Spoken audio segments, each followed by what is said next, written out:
We're back at Malden Yacht Club, which is Bart's favourite yacht club in all the world. Although he hates sailing, what he really loves is chasing bunny rabbits, and he's just been doing that for the last half an hour, and now he's relaxing back in my Volvo.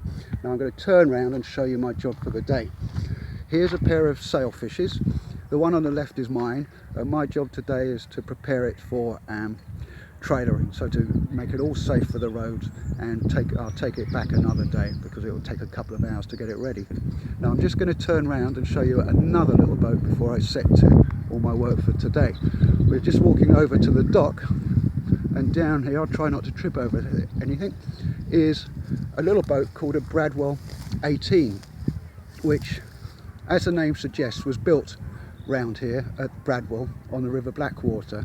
It's a centre plater, and they're supposed to be tough little boats. They weren't made in anything like the volume that they made Sailfishes, but it was one of the boats that I considered before getting the Sailfish. And I think they made something like 20 of them, but one of the things that really makes the Sailfish so worthwhile from my point of view is that they made over 800 of them, and that means there's a huge pool of knowledge and support out there, and that's really valuable when you buy your first boat. So I'm going to stop now, and then hopefully when we come back I'll show you my trailer all ready for the road.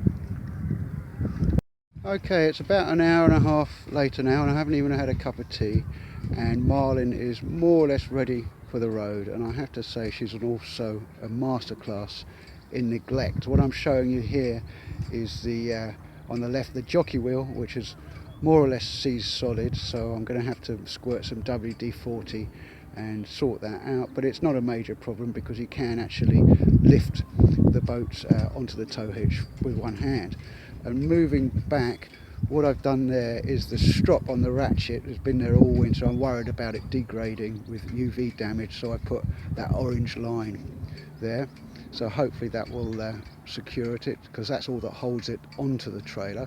And then moving up, I've secured the mast there with bungees, and then going back I've put a ratchet strap round the boat. You have to be careful with that because you can get a lot of leverage on a ratchet strap and you could crush the boat, but it makes it feel a little bit more secure. Then up there I've tied the mast to the tabernacle just to keep it secure, and down here I've put air in the tyres. I've pumped them up to 35 psi, which is, I don't know if that's right, but that's what everybody else seems to do. And round the stern I've secured the crutches, got everything in place, and I've just noticed actually that I haven't tied the boom down to the mast down to the V in the crutch, so I'll do that tomorrow morning. And then down here we've got the trailer board, and I'll test that tomorrow before we set off. So she's more or less ready. The remarkable thing is that sailfish folk manage to sort of get their boats out of the water and on the road within 20 minutes, but I'm very nervous about trailering, so perhaps I lash things down a bit too much and a bit too tightly. But it's a 10-minute drive back to my boat shed tomorrow, and it's always a white knuckle ride. So I'm off now to have a cup of tea, and Bart has had enough as well. See you soon. Okay, we're ready to roll. Prepare yourself for a white knuckle ride. The sailfish is all hitched up, and I've checked the trailer board and the lights, so I'm not going to tell you the result. And as you can see here, unfortunately we've got an audience, and I've told them to go away, but they won't.